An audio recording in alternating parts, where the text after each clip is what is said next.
The Home Secretary claims that a visa office in Calais will pose too much of a security threat. And yet the Prime Minister overruled our own security services to insist that Yevgeny Lebedev be given a peerage.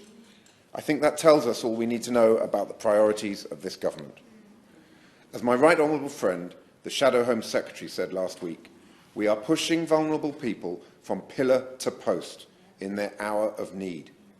It is immoral to be creating this sense of confusion when all people need is a place to feel safe and secure. And it doesn't have to be this way. It could be so much simpler. Labour believes in putting people before paperwork, which is why we're calling for an emergency protection visa that would be so much simpler than the community sponsorship scheme that was announced today.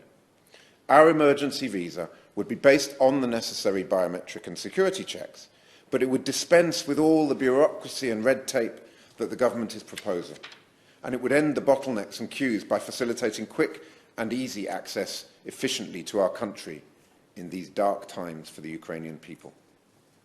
Mr. Gray, in light of the chaotic and heartbreaking situation that so many honourable friends and members have described so eloquently in their contributions today, I have the following questions for the Minister. Firstly, last week, in Prime Minister's questions, the Prime Minister claimed that his government has done more to resettle vulnerable people than any other European country. Since 2015, the UK has accepted 92,000 refugees, while Germany, for example, has accepted over 1 million. The Prime Minister has again played fast and loose with the facts. So will the Minister be encouraging his right honourable friend to correct the record? On the community sponsorship route, can the Minister provide an indication of the application to arrival timescale that the government is expecting? It would clearly be completely and utterly unacceptable if Ukrainian applicants were expected to wait for 73 days and potentially up to above 300 days for their applications under this scheme to be approved. And finally, why won't the government take our advice and implement Labour's emergency protection visa so that any Ukrainian can come to our country to seek refuge? Mr. Gray, I have to be honest when I say that the Home Office's failures on this do not surprise me in the slightest.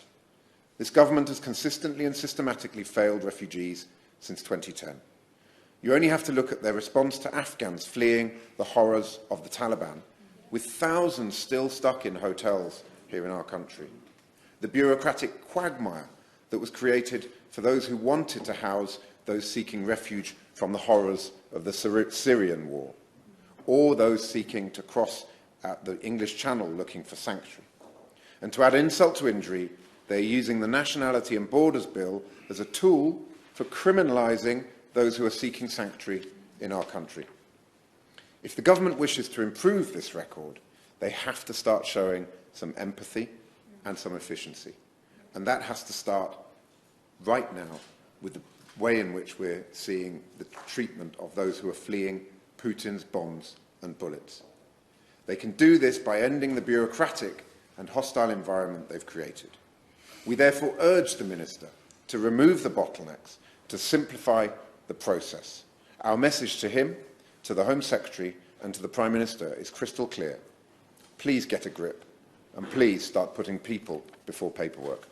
Thank you, sir.